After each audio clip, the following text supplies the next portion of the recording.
Hello students, today we'll discuss about operating room bed और OT table. आज हम discuss करेंगे OT टेबल के बारे में कि OT टेबल क्या होता है, इसकी डिफरेंट पार्ट्स क्या होते हैं और ये किस लिए यूज़ होता है। OT टेबल की अगर हम बात करेंगे, ये एक मैकेनिकल डिवाइस होता है। ये एक मैकेनिकल डिवाइस होता है जिसमें हम बहुत सारे पोजीशंस देते हैं पेशेंट्स को।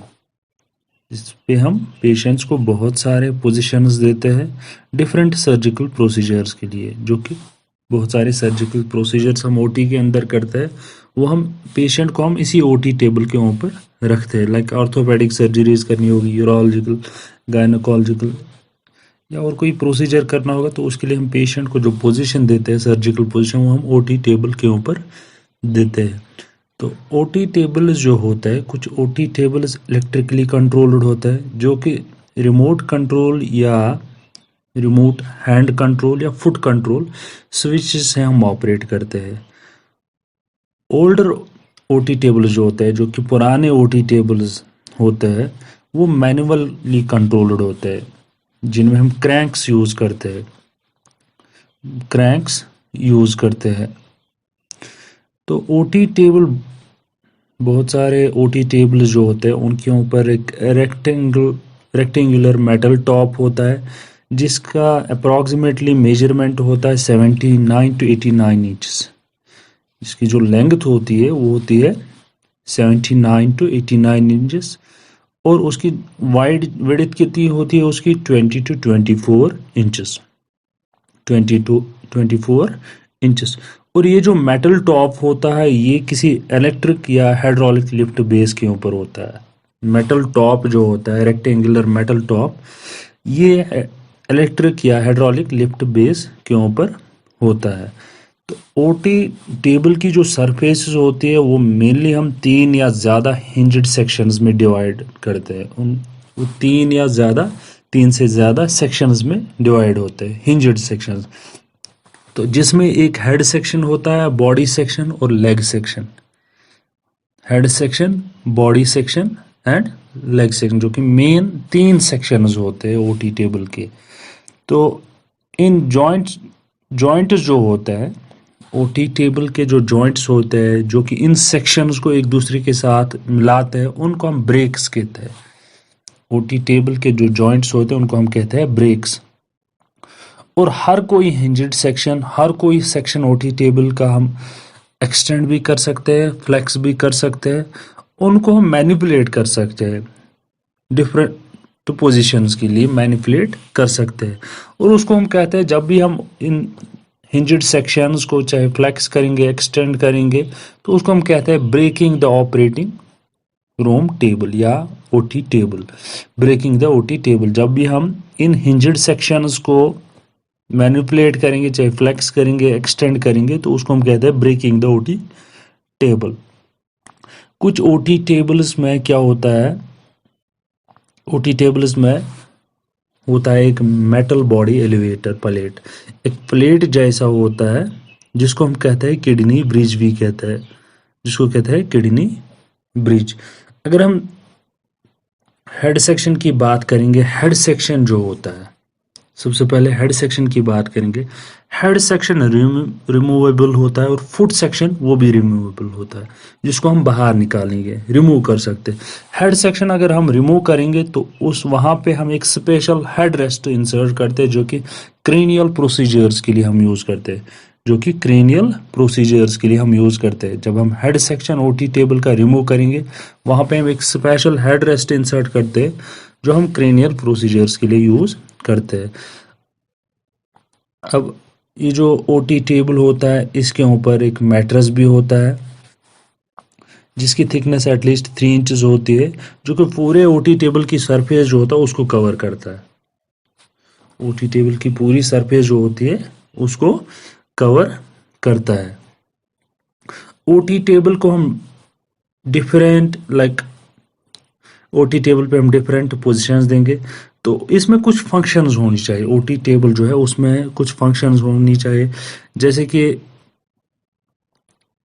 टॉप होना चाहिए, रेक्टेंगुलर मेटल टॉप होना चाहिए, टिल्टिंग इसमें टिल्टिंग फंक्शंस होनी चाहिए, चाहे डाउनवर्ड्स फुट साइड से या हेड साइड से या साइड टू साइड टिल्टिंग, वो फंक्शन होनी चाहिए कि ओटी टेबल को हम टिल्ट करेंगे, चाहे हेड सेक्शन ऊपर करेंगे, हेड साइड से ऊपर करेंगे, फुट साइड से डाउन करेंगे, या फुट साइड से ऊपर करेंगे, हेड साइड से डाउन करेंगे, और साइड टू साइड टिल्टिंग, ये फंक्शंस होनी चाहिए। एलिवेटिंग एंड लावरिंग फंक्शन होनी चाहिए, पूरे ओटी टेबल को रेज करेंगे और पूरे ओटी टेबल को नीचे करेंगे, वो फंक्शन होनी चाहिए।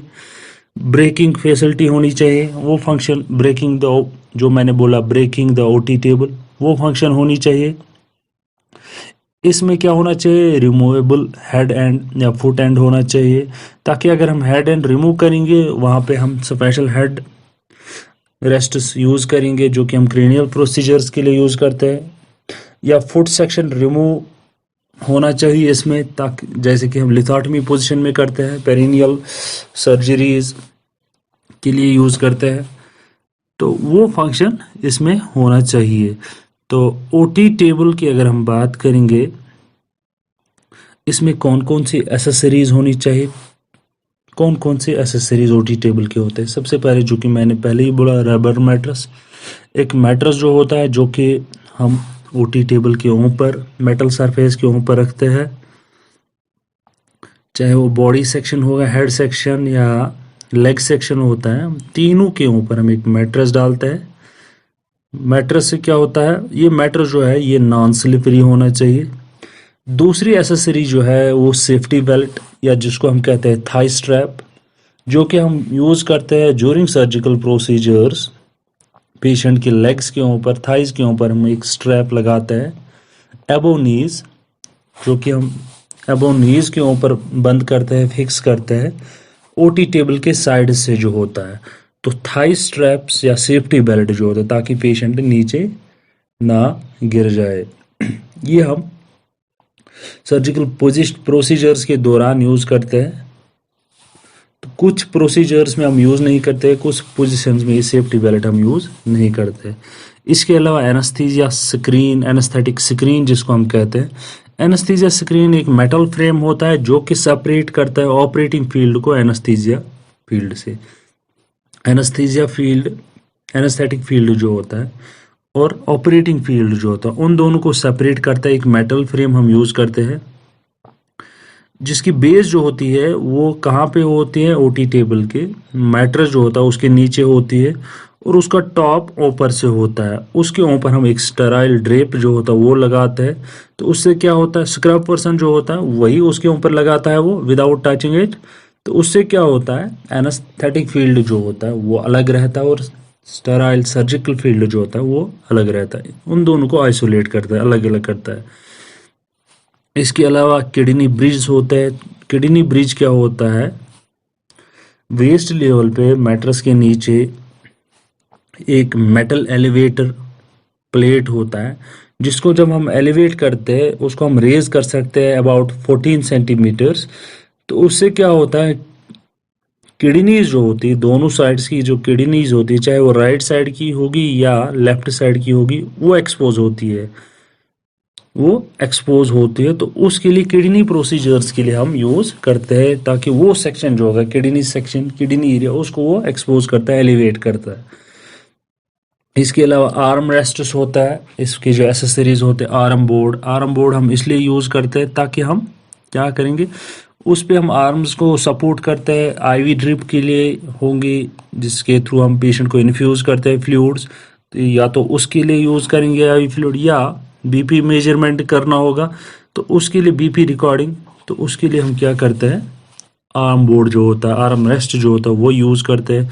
और साथ साथ एक्जिला को भी एक्सपोज कर, जब हम आर्म बोर्ड के ऊपर रखते हैं तो एक्जिला भी एक्सपोज होता है। जैसे कि अगर रेडिकल मैस्टेक्टमी करनी होगी तो उसमें एक्जिला जो होता है वो एक्सपोज होता है, तो उसके लिए भी हम आर्म बोर्ड यूज़ करते हैं। कुछ पोजीशंस के लिए हम डबल आर्म बोर्ड यूज़ करते हैं। डबल आर्म बोर्ड क्या होता है, उसमें दो आर्म बोर्ड्स होते हैं, दोनों आर्म्स जो होते हैं वो सपोर्ट होती है एक दूसरे के ऊपर, दोनों आर्म्स को हम सपोर्ट करते हैं, जैसे कि लैटरल पोजीशन में, तो उसमें हम डबल आर्म बोर्ड यूज़ करते हैं। और दूसरी एसेसरीज जो है वो है लेग स्टीरप्स, या लेग स्टीरप्स जिनको हम कभी कभार सिलिंग स्ट्रिप्स भी कहते हैं। ये जो लेग स्ट्रिप्स होते हैं उनके ऊपर हम क्या करते हैं, ये साइड से लगाते हैं हम, राइट साइड से भी होती है और लेफ्ट साइड से भी होती है। दोनों लेग्स को स्टेबलाइज करने के लिए, होल्ड करने के लिए लिथोटमी पोजीशन में, जब हम पेशेंट को लिथोटमी पोजीशन देते हैं तो उस टाइम हम ये लेग्स स्टीरप्स जो होता है, सिलिंग स्टीरप्स जिनको हम कहते हैं, वो यूज़ करते हैं हम दोनों साइड से लेग्स को होल्ड करने के लिए।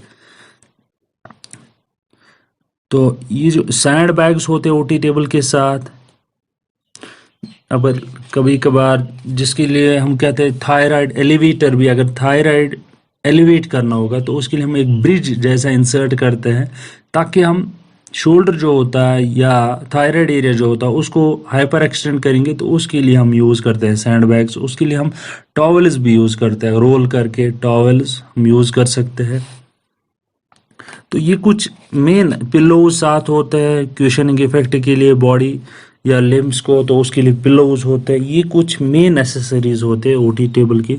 और जो थिएटर पर्सनल होगा, थिएटर के अंदर काम कर रहा होगा, उसको पूरी ट्रेनिंग होनी चाहिए, पूरी ओटी टेबल की फंक्शनिंग के बारे में पता होनी चाहिए कि डिफरेंट पोजीशंस कैसे देंगे, डिफरेंट एसेसरीज कैसे अटैच करेंगे, रिमूव करेंगे, और इस अपैरेटस को, ओटी टेबल को हम कैसे वर्किंग कंडीशन में रखेंगे, गुड वर्किंग कंडीशन में रखेंगे। और ओटी में एंटर होने से, पेशेंट को एंटर करने से पहले, प्रोसीजर स्टार्ट करने से पहले इसको चेक करना चाहिए ये प्रॉपरली फंक्शन कर रहा है। पेशेंट को हम पोजीशन दे सकते हैं, जो कि पोजीशन सर्जिकल पोजीशन देनी है हमें सर्जिकल प्रोसीजर के लिए, तो ये चेक करना चाहिए। तो ओटी टेबल के ऊपर जब भी आप पेशेंट को रखोगे, उसको कभी भी ओटी टेबल के ऊपर अकेला नहीं छोड़ना चाहिए, क्योंकि वो नीचे भी गिर सकता है, चाहे वो बिफोर सर्जरी हो या आफ्टर सर्जरी। तो ओटी टेबल जो कि हमने डिस्कस किया, ओटी टेबल क्या होता है, ये एक टेबल होता है जिसके ऊपर रेक्टेंगुलर मेटल टॉप होता है, जिसकी लेंथ अप्रॉक्सीमेटली होती है 79 to 89 इंच, और विड्थ जो होती है वो होती है 20 to 24 इंच। ये जो मेटल टॉप होता है ये किसी एक हाइड्रोलिक लिफ्ट बेस या इलेक्ट्रिक लिफ्ट बेस के ऊपर रहता है। अब ओटी टेबल की जो सरफेस होती है वो 3 से ज़्यादा हिंज्ड सेक्शंस में डिवाइड होती है, जिसमें हेड, बॉडी और लेग सेक्शंस होती है। और इन सेक्शंस के बीच में जो जॉइंट्स होते हैं उनको हम कहते हैं ब्रेक्स। और जब भी किसी भी हिंज्ड सेक्शन को हम मैनिपुलेट करेंगे, चाहे उसको फ्लेक्स करेंगे या एक्सटेंड करेंगे किसी डिजायर्ड पोजीशन के लिए, कोई प्रोसीजर करना होगा, तो उस टाइम इनको मैनिपुलेट करेंगे इन सेक्शंस को, तो उसको हम कहते हैं breaking the OT table, breaking the OT table. अब ओटी टेबल के ऊपर एक मैट्रेस भी होता है और डिफरेंट एसेसरीज होते हैं। ओटी टेबल की कुछ फंक्शंस होनी चाहिए, जैसे कि रिमूवेबल टॉप होना चाहिए ताकि हम पेशेंट को ट्रांसफ़र करेंगे, tilting downwards at foot end hand ends and side to side tilting, तो ये फंक्शन होनी चाहिए। Tilting function, elevating and lowering as whole, ऊपर करेंगे और नीचे करेंगे, वो फंक्शन होनी चाहिए। ब्रेकिंग फंक्शन होनी चाहिए। Removable head and foot and, ये ताकि दूसरे जो अटैचमेंट्स होते हुए हमारे पास अवेलेबल उनको हम फिक्स करेंगे डिफरेंट प्रोसीजर्स के लिए, ये होना चाहिए। ये फंक्शंस ओटी टेबल के अंदर होनी चाहिए। तो एसेसरीज भी होनी चाहिए साथ। ओटी पर्सनल जो होता है, थिएटर पर्सन, उसको प्रॉपर नॉलेज होनी चाहिए इसके मैकेनिज्म के बारे में, इसकी यूज़ के बारे में, और इसको हमेशा गुड वर्किंग कंडीशन में रखना चाहिए। और लिस्ट से पहले, जब भी आप ओटी में लिस्ट स्टार्ट करोगे उससे पहले ओटी टेबल को चेक करना चाहिए और इसका ख्याल रखना चाहिए हमेशा। पेशेंट को कभी भी ओटी टेबल के ऊपर अकेला नहीं छोड़ना चाहिए, चाहे ड्यूरिंग सर्जरी, बिफोर सर्जरी और after surgery. So this was in brief about OT table. Hope you will understand. Thank you.